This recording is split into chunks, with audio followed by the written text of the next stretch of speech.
getting things implemented, because you know what you're struggling with. That's why you're here, hopefully. And then what kinds of plans and all the different kinds of plans that are out there. I'm not a big person in recreating the wheel. I like to see what other people have done and then put our tweaks on it. We're in classrooms a lot. Every month we're in classrooms. I have classrooms that I'm in every 5 to 6 weeks so that I can follow up and follow along with what they're going on. And I might, if I'm not physically there, I'm virtually there. So we're trying to take advantage of all the kinds of technologies and how we can use them. So based upon the way that your support system works and how much you can actually be places, but there are lots of different ways that you can be places now to help people out. If you can't physically be there and help them along, if they're having, you know, an issue, whether it's a technology issue or it's an implementation issue. We do a lot with video and having people post video that we can watch because we're on the fly a lot, you know, going all around to different places. So even as I was landing here at the conference, I had a team Dropboxing me a video of something that was going on with one of their students, and then we can go back and forth over the internet with ideas, you know, trying things out, you know, and sending things back and forth. Because just because you might know a little bit more than somebody else doesn't mean that you're the expert on that kid when they're the person with that kid all the time. So whether I'm working with, I have families that I work with that way as well as school-based teams. So it's a great way of looking at strategies that way. We're going to talk about the communication amongst everybody and how do we do those kinds of things virtually and how that works. How does that work out? How do you keep that thing, how do you keep it secure?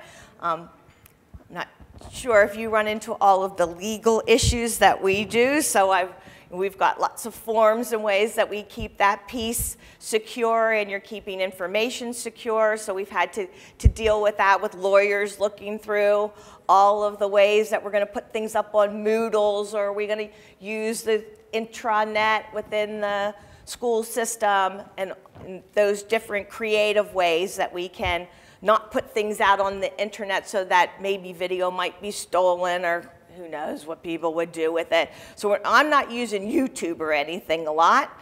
The videos that you're going to see of students today, because of what's going on here with the conference, with the virtual presentation, the videos that we are using today are videos that we've been able to get either from the augmentative communication companies and or from families that have given us permission to have their children out on the internet. So most of these videos, I think all but one of the videos that we have, you can get off of YouTube or directly off of companies' websites, so that if you're not getting the virtual presentations, you'll be able to find these videos and show them to other people. The other thing that I wanted to add about the communication amongst team members is that one of the things that we see as a breakdown in the area of implementation a lot of times is that each team member is doing a different approach with the student. And that's extremely confusing for the individuals. And so some of these strategies and forms that Kelly's talking about that we're going to share with you are ways to be able to make sure that all team members are aware of what are the expectations of the student during this activity at this time, and what are the results or what expected results of that. And so it really does aid in the implementation part.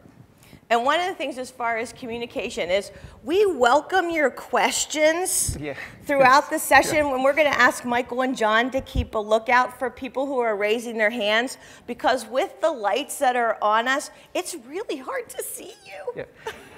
And so with that said, please, I guess what I would say is do not be embarrassed. Please stand up. So it'll be easier for us to see if you stand, possibly, as opposed to a hand that's up. Really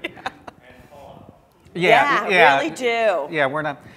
I guess the other thing as we go throughout the day of the things that we're going to be taking a look at, and this is something that I had learned when Kelly actually came to Wisconsin, and we were implementing that environmental communication teaching, that research-based strategy she talked about, was really taking a look at teaching communication strategies with students throughout the school days. So typically what we've, historically what we've had are you teach the student communicating in isolation on a particular activity, and then we know when they went back into the classroom classroom, you know, there was not the carryover, there was not the general